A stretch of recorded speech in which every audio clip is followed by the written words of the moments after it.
Hello students, स्वागत करता हूं आप सभी का अपने YouTube channel the star classes 4.0 में।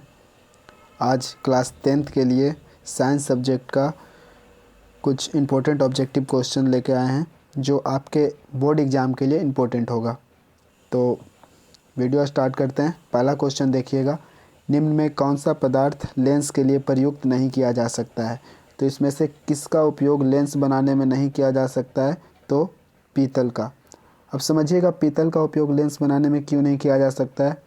तो पीतल एक अपारदर्शी पदार्थ है, जबकि बाकी ऑप्शन देखिएगा जल है, कांच है, तो ये सब पारदर्शी पदार्थ है और लेंस बनाने के लिए हमेशा किसी पारदर्शी पदार्थ का ही उपयोग किया जा सकता है, जबकि पीतल एक अपारदर्शी पदार्थ है, इसलिए इसका उपयोग नहीं किया जा सकता है।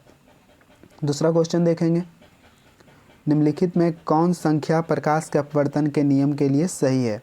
तो प्रकाश के अपवर्तन के कितने नियम हैं? 2 नियम है, यानी कि प्रकाश के अपवर्तन के लिए 2 नियम है, तो इसका आंसर हो जाएगा 2। नेक्स्ट क्वेश्चन देखेंगे, किसी वस्तु का प्रतिबिंब आँख के जिस भाग पर बनता है वह है? तो किसी वस्तु का प्रतिबिंब आँख के रेटिना पर बनता है। हालांकि रेटिना को एक और नाम से जानते हैं, क्या? दृष्टिपटल। इसे दृष्टिपटल भी कहा जाता है,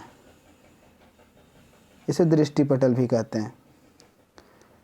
अब कॉर्निया, तो कॉर्निया का क्या कार्य है? तो जब नेत्र दान किया जाता है, नेत्र दान में दिया जाता है, तो कॉर्निया को ही दान किया जाता है। पुतली क्या होता है? तो ये परितारिका के बीच में एक छोटा सा छिद्र होता है जो प्रकाश में जाने पर स्वतः ही सिकुड़ जाती है और अंधकार में आने पर यह फैल जाती है, जिससे प्रकाश आँख में एक निश्चित मात्रा में प्रवेश कर पाता है। आइरिस को परितारिका भी कहा जाता है। ठीक है, नेक्स्ट क्वेश्चन देखेंगे। अगला क्वेश्चन है, किसी माध्यम के अपवर्तनांक म्यू का मान होता है। तो म्यू इक्वल टू क्या होता है? स्नेल के नियम से, यानी कि अपवर्तन के दूसरे नियम से ही आप लोग पढ़े होंगे कि म्यू इक्वल टू साइन आई बटा साइन आर। तो इसका ऑप्शन साइन आई बटा साइन आर होगा। अगला क्वेश्चन देखिए, क्वेश्चन नंबर 5, एक गोलीय दर्पण की फोकस दूरी +20 सेंटीमीटर है, तो यह गोलीय दर्पण कैसा है? तो इसका बस हम लोग साइन से पहचानेंगे। इसका फोकस दूरी क्या है? तो +20 सेंटीमीटर है। और प्लस में किस दर्पण का फोकस दूरी होता है? तो प्लस में होता है उत्तल दर्पण का फोकस दूरी, यानी कि यह दर्पण कैसा होगा? तो उत्तल होगा। वहीं अवतल दर्पण का बात करें तो फोकस दूरी ऋणात्मक होता है, यानी कि माइनस होता है। यही अगर -20 होता तो अवतल दर्पण होता। तो माइनस अवतल दर्पण का होता है, प्लस उत्तल दर्पण का होता है। बस हम लोग साइन से समझेंगे। अगला क्वेश्चन देखिएगा। अगला क्वेश्चन है, तालाब का जल कम गहरा दिखाई देने का कारण है। यानी कि तालाब कम गहरा दिखाई देता है, इसका क्या कारण है? तो यह प्रकाश के अपवर्तन के कारण कम गहरा प्रतीत होता है। आप लोग देखे होंगे, अगर बाल्टी में जग रखा हुआ है तो वो हम लोग को काफ़ी ऊपर प्रतीत होता है, कहने का मतलब काफ़ी ऊपर दिखाई देता है। तो ये सब प्रकाश के अपवर्तन के कारण है। जो किसी भी वस्तु का जल में प्रतिबिंब बनता है तो उसे काफ़ी ऊपर बना देता है। तो इसका ऑप्शन सी सही होगा। नेक्स्ट क्वेश्चन देखिएगा, क्वेश्चन नंबर 7, अवतल दर्पण की फोकस दूरी होती है। तो ये अभी तो हम बताए थे अभी जस्ट ऊपर। अवतल दर्पण की फोकस दूरी कैसी होती है? याद होगा आप लोग को, ऋणात्मक। और उत्तल दर्पण की कहा जाए तो धनात्मक। ठीक है, नेक्स्ट क्वेश्चन देखिएगा। अगला क्वेश्चन है, किसी अवतल दर्पण की फोकस दूरी f और उसकी वक्रता त्रिज्या r, निम्नलिखित में कौन संबंध सही है? तो r बराबर 2f, फोकस दूरी का दोगुना वक्रता त्रिज्या के बराबर होता है, कहने का मतलब 2f equal to r। Next question देखेंगे, क्वेश्चन नंबर 9, इलेक्ट्रिक हीटर की कुंडली बनाने में किस पदार्थ का प्रयोग किया जाता है? तो इलेक्ट्रिक हीटर की कुंडली बनाने के लिए किस पदार्थ का उपयोग किया जाता है? तो नाइक्रोम का। नाइक्रोम का उपयोग किया जाता है इलेक्ट्रिक हीटर के कुंडली बनाने में। अब नाइक्रोम का ही उपयोग क्यों किया जाता है? तो नाइक्रोम एक मिश्र धातु है जिसकी गलन क्षमता बहुत अधिक होती है, कहने का मतलब ये आसानी से नहीं गलता है। जबकि इलेक्ट्रिक हीटर आप लोग को पता होगा कि विद्युत धारा के ऊष्मीय प्रभाव पर कार्य करता है। कहने का मतलब ऊष्मीय प्रभाव पर कार्य करता है, जिसके लिए यह प्रयुक्त किया जाता है। अन्य ऑप्शन देखेंगे तांबा, चांदी, लोहा, तो ये सब काफ़ी आसानी से गल जाते हैं नाइक्रोम के तुलना में। ठीक है, नेक्स्ट क्वेश्चन देखिएगा। अगला क्वेश्चन है, 1 यूनिट विद्युत ऊर्जा का मान होता है। 1 यूनिट विद्युत ऊर्जा में कितने जूल होते हैं? तो कितना हो जाएगा 3.6 गुना 10 के पावर 6 जूल, यानी ऑप्शन डी 3.6 गुना 10 के पावर 6 जूल 1 यूनिट विद्युत ऊर्जा में होता है। या इसको आप कह सकते हैं 1 किलोवाट घंटा में भी होता है। इसे ही 1 यूनिट कहते हैं या 1 किलोवाट घंटा कहते हैं। अगला क्वेश्चन देखेंगे। अगला क्वेश्चन है, किलोवाट प्रति घंटा एक इकाई है। किलोवाट प्रति घंटा एक इकाई है। कहा जाए तो ये एक बहुत बढ़िया क्वेश्चन है।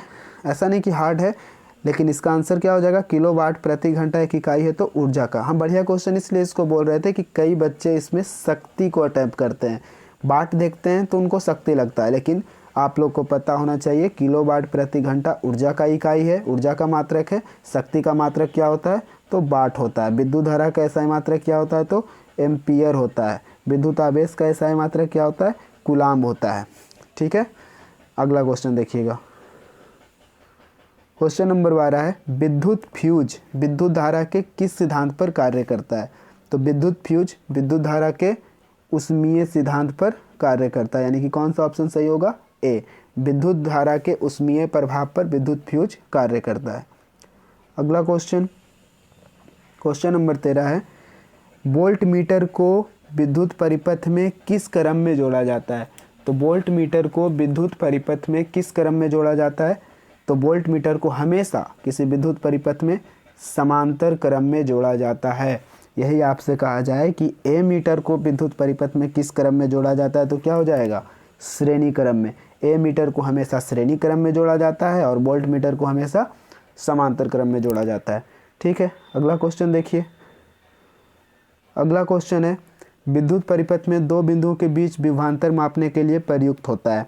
तो विद्युत परिपथ में दो बिंदुओं के बीच का विभवांतर मापने में किसका उपयोग किया जाता है, वोल्ट मीटर का। वोल्ट मीटर से ही विभवांतर मापा जाता है। तो आमीटर से क्या मापा जाता है, आमीटर से किसी परिपथ का धारा मापा जाता है, विद्युत धारा मापा जाता है। ठीक है, अगला क्वेश्चन देखिएगा। नेक्स्ट क्वेश्चन है, जल विद्युत संयंत्र किस ऊर्जा को विद्युत ऊर्जा में रूपांतरित करता है? तो जल विद्युत संयंत्र स्थितिज ऊर्जा को विद्युत ऊर्जा में परिवर्तित करता है। जल विद्युत संयंत्र क्या होता है, एक बड़े बड़े बांध बनाए जाते हैं जिसमें जल को एकत्रित किया जाता है, जल को स्थिर रखा जाता है, उसे बहुत ऊंचाई पर से छोड़ा जाता है, यानी कि यह स्थितिज ऊर्जा को विद्युत ऊर्जा में परिवर्तित कर देती है। नेक्स्ट क्वेश्चन देखिए। अगला क्वेश्चन है, विद्युत बल्ब में कौन सी गैस भरी जाती है? तो विद्युत बल्ब में हमेशा निष्क्रिय गैस भरा जाता है। निष्क्रिय गैस इसलिए भरा जाता है कि विद्युत बल्ब में जो फिलामेंट लगा रहता है, आप लोग को बता दें कि फिलामेंट टंगस्टन का होता है, तो वह टंगस्टन किसी अन्य गैस से, कहने का मतलब किसी सक्रिय गैस से आसानी से अभिक्रिया कर लेता है और काफ़ी जल्दी टूट जाता है। इसलिए इसमें निष्क्रिय गैस भरा जाता है कि यह किसी से अभिक्रिया ना कर पाए। ठीक है, अगला क्वेश्चन देखिए। क्वेश्चन नंबर 17 है, एक घोल नीले लिटमस पत्र को लाल कर देता है तो घोल का पीएच मान हो सकता है। तो नीले लिटमस पत्र को लाल कौन करता है, तो अम्ल करता है। नीले लिटमस पत्र को लाल अम्ल करता है, और ये चारों ऑप्शन में से एक अम्ल का पीएच मान क्या हो सकता है, 7 से कम हो सकता है, यानी कि 7 से कम इसमें है 2, तो 2 सही होगा। इसमें देखिए, अगर आपको याद नहीं भी है कि नीले लिटमस पत्र को लाल कौन करता है और लाल लिटमस पत्र को नीला कौन करता है, तो आप बस इसको ऑप्शन पे छाटिए। ऑप्शन में 7 से कम जो ऑप्शन है, जो सिर्फ सिंगल होना चाहिए, एक होना चाहिए, वही सही होगा। इसमें 2 है, 2 होगा। अगर 7 से अधिक कोई एक होता तो वो आंसर होता। ये नहीं याद रहने पे हम बता रहे हैं। ठीक है, अगला क्वेश्चन देखिएगा। अगला क्वेश्चन है, बेंजीन का अणुसूत्र होता है। तो बेंजीन का अणुसूत्र होता है C6H6। बेंजीन का अणुसूत्र होता है C6H6। तो ये CH4 किसका सूत्र होता है, तो ये मीथेन का सूत्र होता है। मीथेन का सूत्र होता है CH4। C2H6 किसका सूत्र होता है? ये इथेन का सूत्र होता है। ये C2H4 किसका सूत्र होता है? तो ये एथीन का सूत्र होता है। C2H4 एथीन का सूत्र होता है।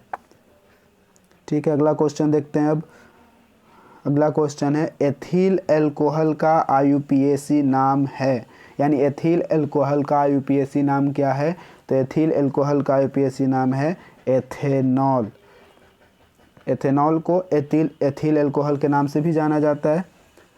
अगला क्वेश्चन देखिएगा, CnH2n किसका सामान्य सूत्र है? तो CnH2n किसका सामान्य सूत्र है? तो एल्कीन का सामान्य सूत्र है CnH2n। अब एल्केन का सामान्य सूत्र क्या है? तो एल्केन का सामान्य सूत्र है CnH2n+2। एल्काइन का सामान्य सूत्र क्या है? CnH2n-2। और एल्किन का तो हम लोग देख ही रहे हैं, CnH2n एल्किन का सूत्र होता है। ठीक है, अगला क्वेश्चन देखिएगा। अगला क्वेश्चन है लोहे की परमाणु संख्या होती है। तो लोहे की परमाणु संख्या कितना होता है? तो लोहे की परमाणु संख्या 26 होती है, यानी कि इसका आंसर बी होगा। लोहे की परमाणु संख्या 26 होती है। अब 23 किसका परमाणु संख्या होता है? 25 किसका परमाणु संख्या होता है? 24 किसका परमाणु संख्या होता है? ये आप लोग कमेंट करके बताएंगे कि ये सब किसका परमाणु संख्या होता है। ठीक है, अगला क्वेश्चन देखते हैं। अगला क्वेश्चन है क्वेश्चन नंबर 22। स्टेनलेस स्टील में लोहा एवं कार्बन के अलावा अन्य तत्व रहते हैं। मतलब स्टेनलेस स्टील आप लोग को पता है एक मिश्र धातु है, और मिश्र धातु क्या होता है? कई तत्वों से मिलकर बने होते हैं। तो स्टेनलेस स्टील में लोहा होता है, कार्बन होता है, इसके अलावा और किसका मिश्रण होता है? तो स्टेनलेस स्टील में निकेल तथा क्रोमियम का मुख्य योगदान होता है। कहने का मतलब निकेल, क्रोमियम, लोहा, कार्बन, इन सब से मिलकर स्टेनलेस स्टील बना होता है। नेक्स्ट क्वेश्चन देखिएगा, क्वेश्चन नंबर 23। पीतल है, तो पीतल क्या है? धातु, अधातु, मिश्र धातु, उपधातु। तो पीतल एक मिश्र धातु है। अब मिश्र धातु क्यों है? तो मिश्र धातु उसे कहते हैं जो अन्य धातुओं से मिलकर बना हो।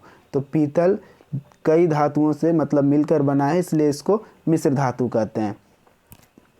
अगला क्वेश्चन देखिएगा। अगला क्वेश्चन है निम्नांकित यौगिकों में कौन अम्ल है? तो इसमें से कौन अम्ल है? तो इसमें H2SO4 अम्ल है, बाकी सब ऑप्शन देख रहे हैं ये सब क्षार है। तो आंसर क्या हो जाएगा? H2SO4। अगला क्वेश्चन देखिए। अगला क्वेश्चन है निम्नांकित में प्राकृतिक सूचक हैं। इसमें से प्राकृतिक सूचक कौन है? तो मेथिल ऑरेंज प्राकृतिक सूचक है, बाकी हल्दी, फेनोल्फेथलीन ये सब प्राकृतिक सूचक नहीं है। अगला क्वेश्चन, HO अभिक्रियाशील मूलक वाले यौगिक का नाम क्या है? कहने का मतलब यह HO जो दिया हुआ है किस अभिक्रियाशील मूलक का है? तो HO किसका है?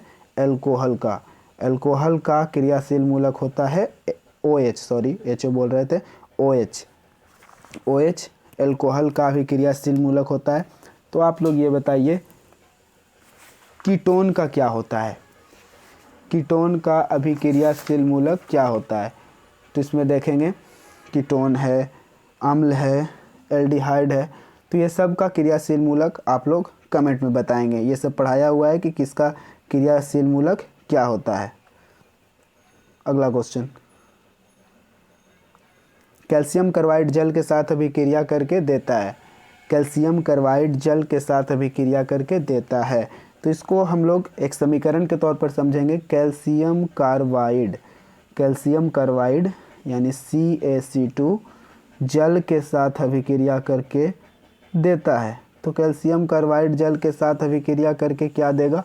तो यह बना देगा पहले तो चूना यानी CaOH2 और प्लस मुक्त करेगा यह C2H2।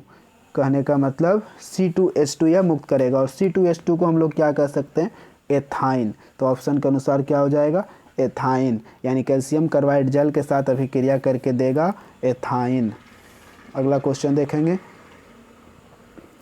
अगला क्वेश्चन है ओजोन के एक अणु में ऑक्सीजन के परमाणुओं की संख्या कितनी होती है? तो ओजोन के एक अणु में ऑक्सीजन के कितने परमाणु होते हैं? 3 परमाणु होते हैं। ओजोन का सूत्र क्या होता है जी? ओजोन का सूत्र होता है O3, इसलिए इसमें ऑक्सीजन के 3 अणु होते हैं। अगला क्वेश्चन है कमरे के ताप पर द्रव अवस्था में रहने वाली धातु है। तो कमरे के ताप पर द्रव अवस्था में कौन सी धातु रहती है? तो कमरे के ताप पर पारा द्रव अवस्था में रहता है। तो ये बताइएगा कमरे के ताप पर द्रव अवस्था में रहने वाली अधातु कौन है? तो कमरे के ताप पर द्रव अवस्था में कौन रहता है? ब्रोमीन। ब्रोमीन एक अधातु है जो कमरे के ताप पर द्रव अवस्था में होता है। ठीक है, नेक्स्ट क्वेश्चन देखिए। अगला क्वेश्चन है सरलतम हाइड्रोकार्बन है। तो सरलतम हाइड्रोकार्बन किसे कहा जाता है? मीथेन को। मीथेन को सरलतम हाइड्रोकार्बन कहा जाता है। अन्य ऑप्शन देखिए एथेन, ब्यूटेन, प्रोपेन, यह सरलतम हाइड्रोकार्बन में नहीं आएंगे। अगला क्वेश्चन देखिएगा। अगला क्वेश्चन है निम्नांकित में कौन क्षारीय ऑक्साइड हैं? तो इसमें से कौन क्षारीय ऑक्साइड है? देखिए क्षारीय ऑक्साइड होता क्या है, आप लोग को पता है। धातु जब जल के साथ अभिक्रिया करता है तो यह क्षारीय ऑक्साइड मुक्त करता है। कहने का मतलब अगर जल के साथ अभिक्रिया करने पर क्षारीय ऑक्साइड मुक्त होता है तो Na2O यानी सोडियम का ऑक्साइड एक क्षारीय ऑक्साइड है। क्यों क्षारीय ऑक्साइड है? तो सोडियम क्या है? एक धातु है। अगला क्वेश्चन देखिएगा। अगला क्वेश्चन बोल रहा है बेकिंग पाउडर एक मिश्रण है। तो बेकिंग पाउडर किसका मिश्रण है? तो baking powder Na2CO3 plus CaO का मिश्रण है। बेकिंग पाउडर Na2CO3 तथा CaO का मिश्रण है। अगला क्वेश्चन न्यूक्लियस शब्द किनके द्वारा दी गई? न्यूक्लियस शब्द किसके द्वारा दी गई? तो न्यूक्लियस शब्द रॉबर्ट ब्राउन के द्वारा दिया गया था। कब दिया गया था? तो यह 1831 में दिया गया था। हालांकि साइंस में हम बोलते हैं कि डेट कोई मायने नहीं रखता है, लेकिन हम यहाँ पर लिख दिए। ऐसे आपको याद रखना है न्यूक्लियस शब्द किसके द्वारा दिया गया? तो रॉबर्ट ब्राउन के द्वारा। अगला क्वेश्चन देखिए पौधों में भोजन किस रूप में जमा होता है? पौधों में भोजन किस रूप में जमा होता है? तो पौधों में भोजन ग्लूकोज के रूप में जमा होता है। तो ए ऑप्शन सही होगा। अगला क्वेश्चन है प्रसिद्ध पुस्तक द माइक्रोग्राफिया किनके द्वारा लिखी गई थी? प्रसिद्ध पुस्तक द माइक्रोग्राफिया रॉबर्ट हुक के द्वारा लिखा गया था। कब लिखा गया था? तो 1665 में लिखा गया था। रॉबर्ट हुक के द्वारा लिखा गया था। यह रॉबर्ट हुक के द्वारा छोटे छोटे छवियों या जीवों के ऊपर लिखा गया एक पुस्तक था। अगला क्वेश्चन नंबर 36 है पौधों और पशुओं की कोशिकाओं का वैज्ञानिक अध्ययन क्या कहलाता है? कहने का मतलब कोशिकाओं के अध्ययन को क्या कहते हैं? सीधा बात किया जाए तो ये पूछा जा रहा है। तो यहाँ से तो आप ऑप्शन से साफ पकड़ रहे होंगे कि कोशिकाओं के अध्ययन को कोशिका विज्ञान कहेंगे। लेकिन होता क्या है कि कभी कभी ऑप्शन में आपका कोशिका विज्ञान होता ही नहीं है। कहने का मतलब जैसे यहाँ पर देख रहे हैं कि साइटोजेनेटिक्स लिखा हुआ है जो कि एक इंग्लिश वर्ड है, उसी तरह से आपको कोशिका विज्ञान ना लिख के सिर्फ साइटोलॉजी लिख दिया जाएगा। कहने का मतलब इंग्लिश वर्ड लिख दिया जाएगा। तो आप इसका इंग्लिश नाम भी याद रखेंगे, साइटोलॉजी। अनुवांशिकता को क्या कहते हैं? तो जेनेटिक्स। साइटोजेनेटिक्स तो है ही। अगला क्वेश्चन देखिएगा मानव हृदय घिरा हुआ है, यानी मानव हृदय घिरा हुआ रहता है किससे? तो मानव हृदय हृदयावरण से घिरा हुआ रहता है, जिसको एक नाम और जानते हैं, क्या कहते हैं उसको? पेरिकार्डियम से। कहने का मतलब मानव हृदय पेरिकार्डियम से घिरा रहता है, जिसे हृदयावरण भी कहा जाता है। कहने का मतलब हृदय का आवरण, जिसमें द्रव भरे रहते हैं जो उसके घर्षण को रोकता है। अगला क्वेश्चन देखेंगे अगला क्वेश्चन है, बीजांड की ओर पराग नलिका की वृद्धि का कारण होता है। बीजांड की ओर पराग नलिका वृद्धि करता है किसके कारण? तो केमोट्रोपिज्म के कारण। इसके कारण बीजांड, मध्य युग्मक, अंड कोशिका, ये सब केमोट्रोपिज्म के कारण ही पराग नलिका की ओर वृद्धि करते हैं। अगला क्वेश्चन है, मनुष्य में श्वेत रक्त कोशिकाओं यानी कि WBC की जीवन अवधि होती है। तो WBC की जीवन काल कितना होता है? तो 12 से 20 दिन, लगभग 12 से 20 दिन WBC का जीवन काल होता है। तो वहीं बताएंगे कि RBC का जीवन काल कितना होता है? तो RBC का जीवन काल होता है लगभग 120 दिन। लगभग 120 दिन RBC का जीवन काल होता है। अगला क्वेश्चन है, पीतरस कहाँ से स्रावित होता है? तो पीतरस कहाँ से स्रावित होता है?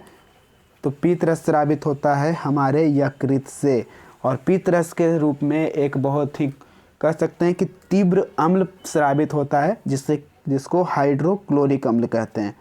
यह हमारे यकृत से लगातार प्रवाहित होते रहता है, जिसके कारण खाया हुआ भोजन ये सब पचते हैं। अगला क्वेश्चन, किस जीव में हीमोग्लोबिन नहीं होता है?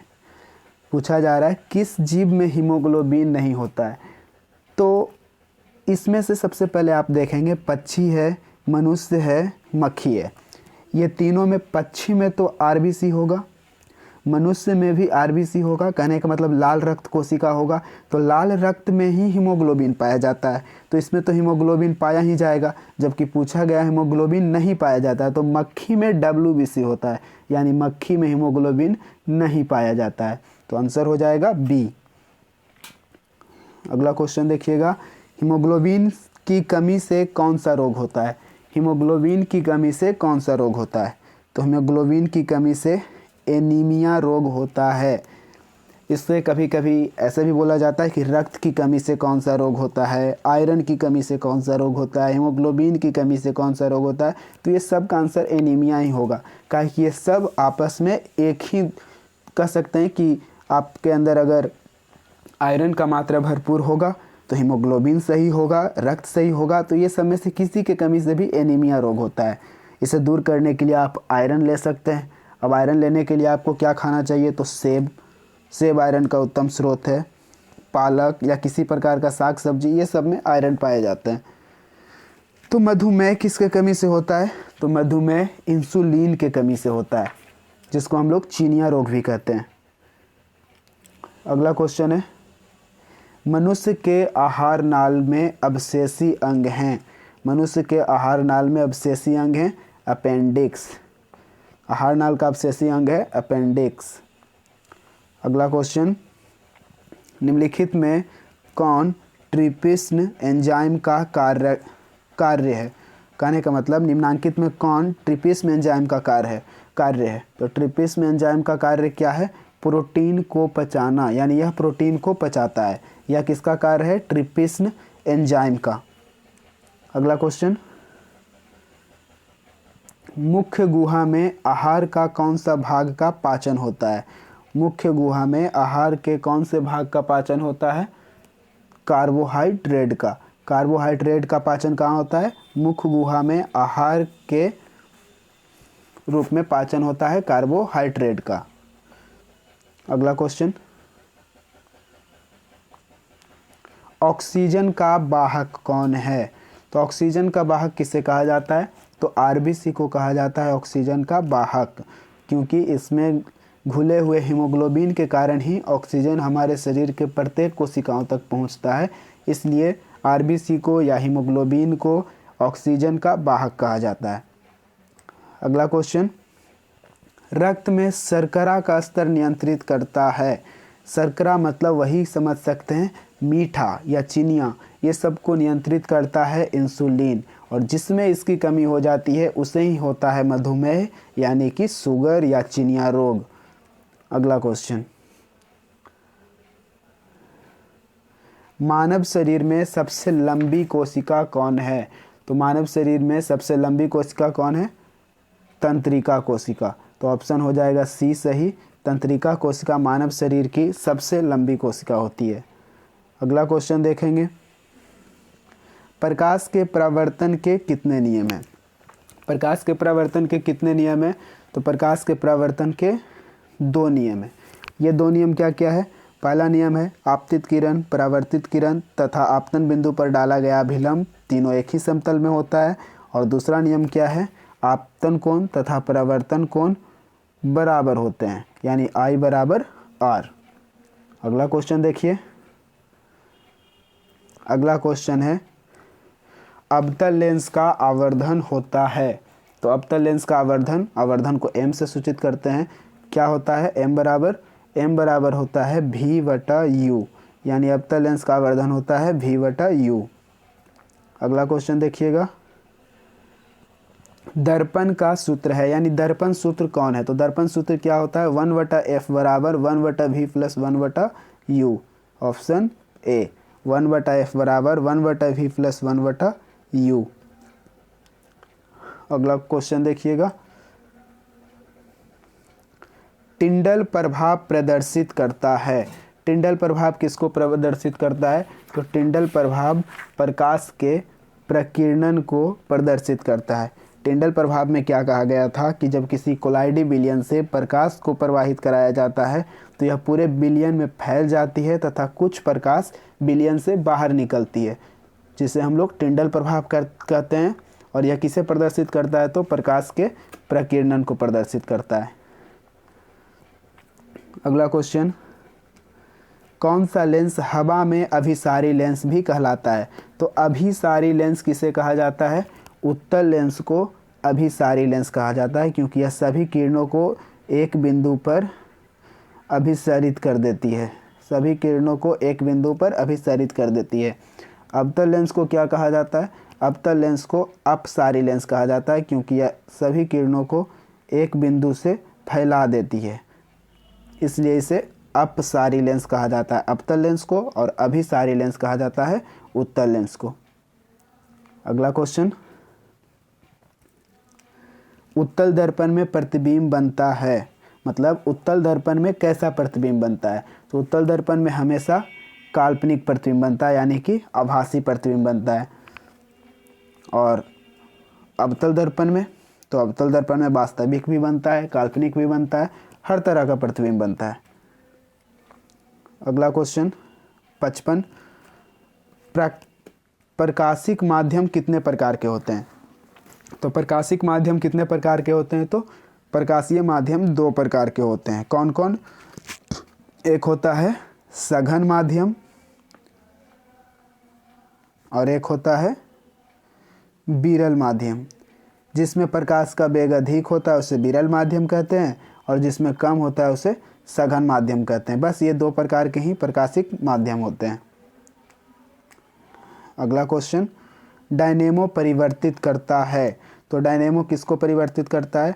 तो डायनेमो यांत्रिक ऊर्जा को विद्युत ऊर्जा में परिवर्तित करता है। विद्युत ऊर्जा को यांत्रिक ऊर्जा में कौन परिवर्तित करता है?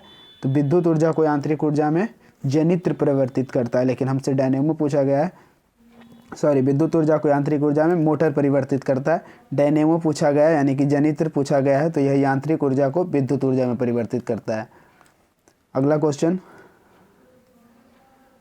इलेक्ट्रॉन पर आवेश होता है। इलेक्ट्रॉन पर कितने आवेश होता है? तो इलेक्ट्रॉन पर आवेश होता है 1.6 गुना 10 के पावर -19 कूलम, यानी कौन सा सही होगा? सी, 1.6 गुना 10 के पावर -19 कूलम। प्रोटॉन पर कितना आवेश होता है? तो प्रोटॉन पर भी आवेश होता है 1.6 गुना 10 के पावर -19 कूलम। बस प्रोटॉन एक प्लस आवेश वाला चार्ज है तो ये प्लस में होता है, इलेक्ट्रॉन माइनस आवेश वाला चार्ज है तो ये माइनस में होता है, जबकि दोनों पर समान आवेश होते हैं। अगला क्वेश्चन,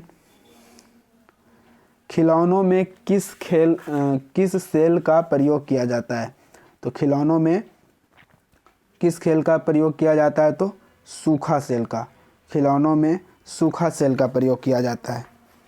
अगला क्वेश्चन, कार्य करने की क्षमता को कहते हैं। कार्य करने की क्षमता को क्या कहते हैं? ऊर्जा कहते हैं, एनर्जी कहते हैं। कार्य करने की क्षमता को ऊर्जा कहते हैं। कार्य करने की दर को क्या कहते हैं? कार्य करने की दर को शक्ति कहते हैं। अगला क्वेश्चन देखिएगा।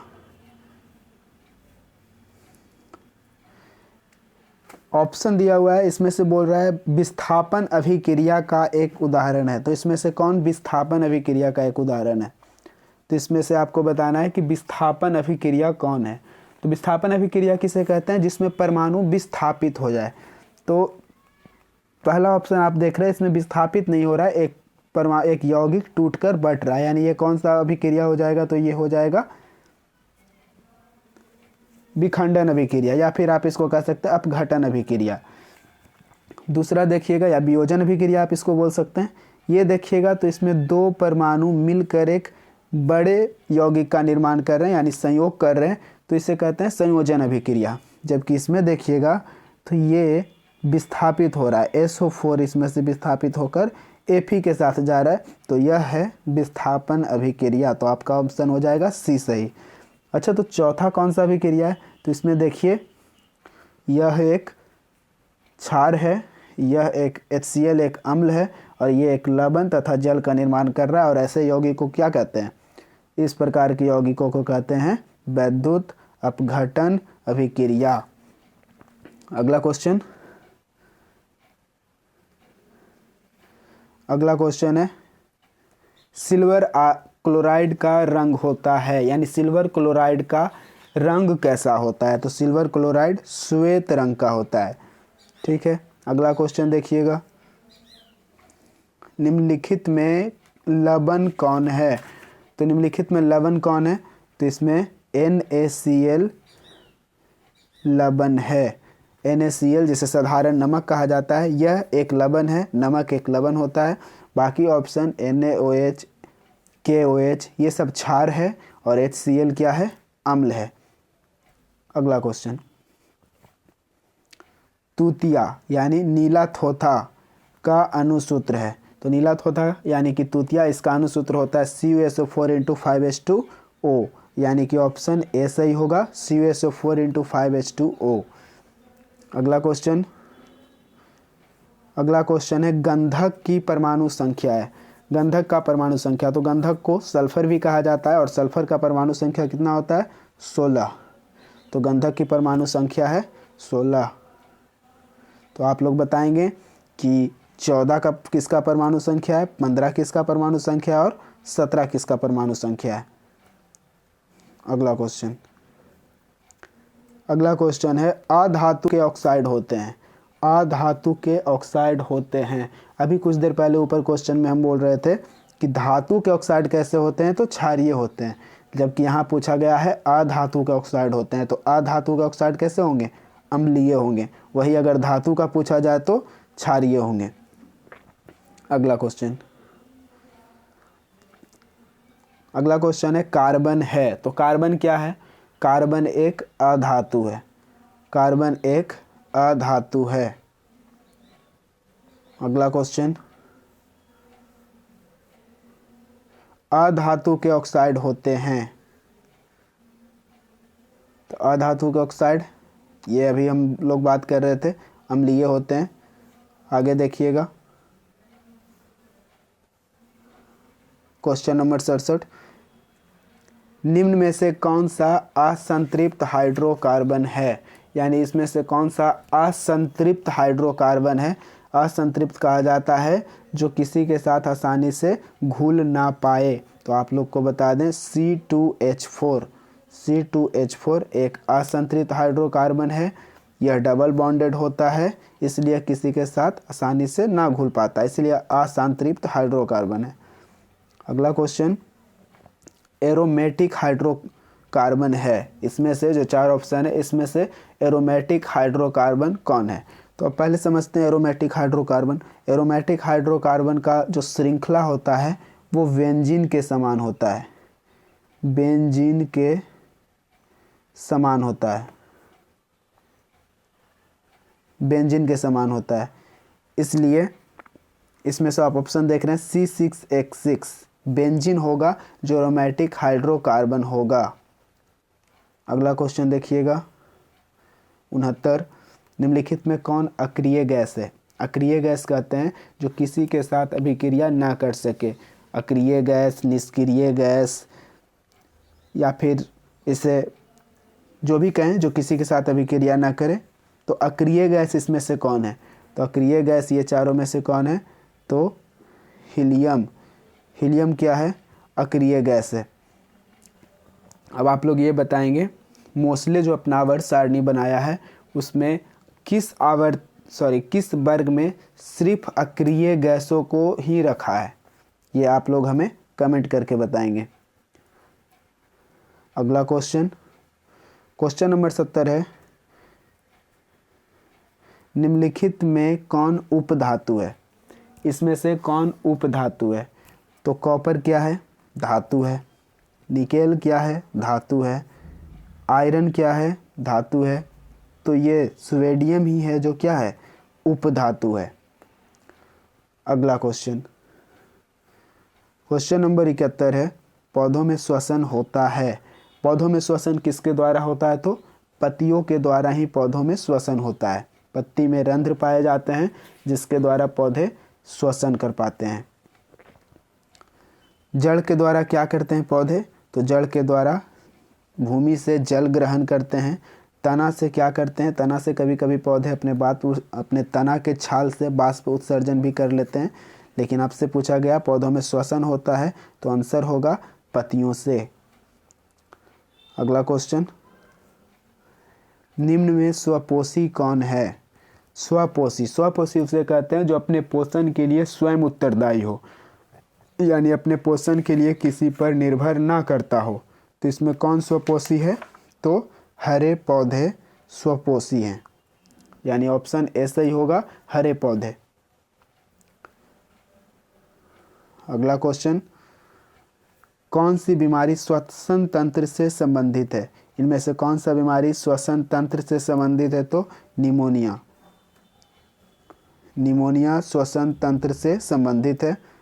बाकी सब अन्य अंगों को प्रभावित करते हैं, निमोनिया हमारे श्वसन तंत्र को ही प्रभावित करता है, इसलिए आंसर हो जाएगा निमोनिया।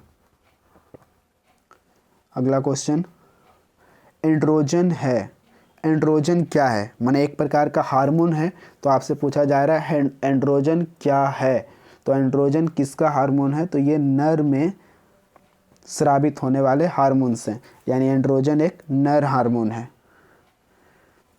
अगला, रुधिर चाप नियंत्रित होता है। रुधिर चाप जिसको हम लोग ब्लड प्रेशर कह सकते हैं, यह किसके द्वारा नियंत्रित होता है?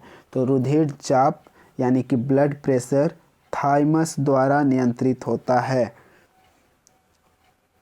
अगला क्वेश्चन है, एक लिंगी पादप का उदाहरण है, यानी ये ऑप्शंस है, इसमें से कौन सा पादप एक लिंगी है? कहने का मतलब सिंगल जिसको कह सकते हैं अनसेक्सुअल हैं, तो इनमें से कौन एक लिंगी पादप है? तो एक लिंगी पादप है पपीता, तो इसका ऑप्शन हो जाएगा ए। ये एक लिंगी पादप हैं, बाकी सरसों, मटर, उड़हुल ये सब द्विलिंगी होते हैं या उभयलिंगी होते हैं। अगला क्वेश्चन देखिएगा, अगला क्वेश्चन है, निम्न में कौन मादा जनन तंत्र का भाग नहीं है? तो इसमें से कौन? चार ऑप्शन है, अंडाशय, गर्भाशय, शुक्रवाहिनी, डिंडवाहिनी। तो इसमें से कौन मादा जनन तंत्र का भाग नहीं है? तो मादा जनन तंत्र का भाग कौन नहीं है? अंडाशय, यह मादा जनन तंत्र का भाग नहीं है। अगला क्वेश्चन, द्विखंडन होता है। द्विखंडन होता है, द्विखंडन कहाँ होता है यह आपसे पूछा जा रहा है। तो द्विखंडन पैरामीशियम में भी होता है, अमीमा में भी द्विखंडन की क्रिया होती है। कहने का मतलब अपने अन्य जो कह सकते हैं कि अपने अन्य वंश का या अपने उत्पादों का जब निर्माण करता है, अपने वंश का निर्माण करता है, तो ये द्विखंडन की क्रिया से करता है, ना कि किसी लैंगिक विधि से। तो पैरामीशियम में भी होता है, अमीबा में भी होता है, लीशमैनिया में भी होता है। इसका ऑप्शन क्या हो जाएगा? इनमें सभी में द्विखंडन की क्रिया होती है। नेक्स्ट टेस्टोस्टेरोल टेस्टोस्टेरोन स्रावित होता है। तो टेस्टोस्टेरोन कहाँ से स्रावित होता है? तो यह वृषण से स्रावित होता है। तो इसका आंसर हो जाएगा ए, वृषण से। अगला क्वेश्चन, मानव मस्तिष्क का औसत भार होता है। मानव मस्तिष्क का औसत भार होता है। तो मानव मस्तिष्क का औसत भार माना गया है लगभग 1.5 kg। तो ऐसा नहीं कि आप इसमें 1.5 kg नहीं है तो इनमें से कोई नहीं अटेम्प्ट कर देंगे, गलत हो जाएगा। लगभग 1.5 kg के आसपास इसमें कौन है? तो 1.4 kg, ये सही हो जाएगा। एक्यूरेट नहीं कहा जाता है कि 1.5 kg ही वजन होता है, उसके आसपास का कोई भी वैल्यू सही होता है। तो कहने का मतलब आंसर क्या हो जाएगा? लगभग 1.5 kg। अब इसमें जितने भी आप लोग क्वेश्चंस पढ़े हैं, ऐसा नहीं कि सिर्फ उसका हम लोग आंसर सिर्फ मायने रखता है, इसके साथ जो भी हम एक्सप्लेन किए हैं, जो भी इसके बारे में बताएं हैं, इन सबको अगर आप बढ़िया से समझते हैं तो एग्ज़ाम के लिए कम से कम मैं कह सकता हूं कि आप लोग काफ़ी क्वेश्चन सही करेंगे। ठीक है, धन्यवाद।